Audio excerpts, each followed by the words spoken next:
The terrible case of the boy who was executed in the electric chair.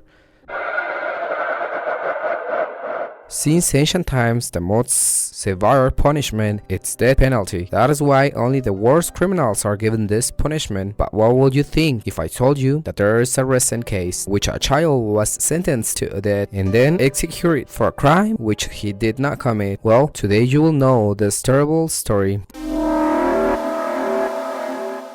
All starting in 1944 in South Carolina, used when the bodies of two little girls, Mary Emma Thames and Betty Joan Biniker, were found. One was 8 and the other 11 years old. They had been brutally murdered. The police made a very quick investigation since society was crying out for justice. Unbelievably, the only suspect they found was a boy who had barely turned 14, named George Stinney Jr. But why? Who blamed him? Well, he and his sister Amy were the last to see the girl alive, and it was that George and Amy were taking care of the family cow when suddenly the two little girls approached them to ask them where could they find some flowers. The two brothers simply replied that they didn't know, so the two little girls continued on their way. But why did the authorities accuse George? Well, because the girls were white and he was black.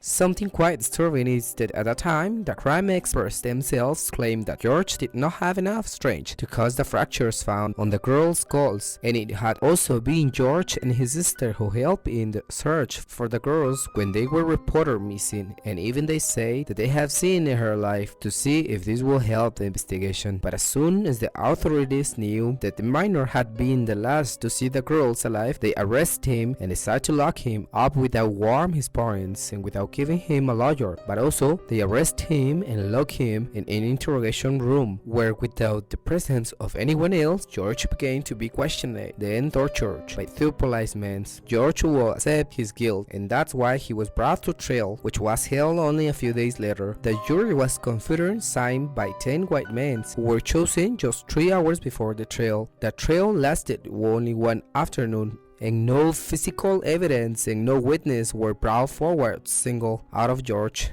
as the real killer. Once the trial against the boy ended, the jury, it only took 10 minutes and he was found guilty of both murders.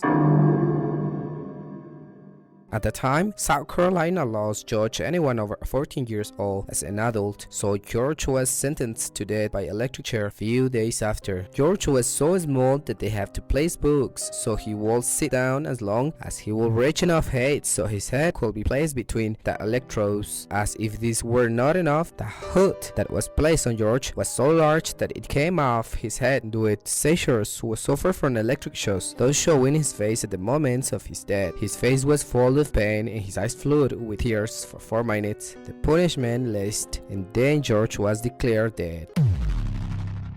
It will be until 2014, just 70 years after George was executed, that the authorities will declare that the boy's trial was not fair, although it could not be said whether he was innocent or guilty, and that there was lack of evidence. About this new verdict, another George's sister named Catherine, who was already an old woman, says she felt a little calm, but this new verdict would not change the past, and that she always shuddered when she thought about her childhood and about George, since there was nobody to help him.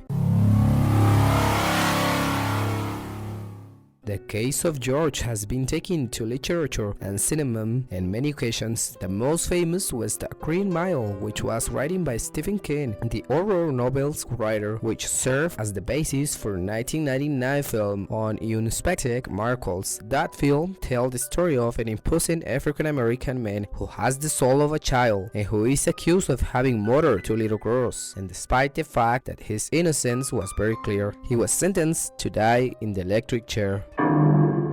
Now you already know the terrible case of the boy who was sentenced to death. With this, I wonder if George was innocent. That means the guilty was free all the time, which make more disturbing this case, don't you think?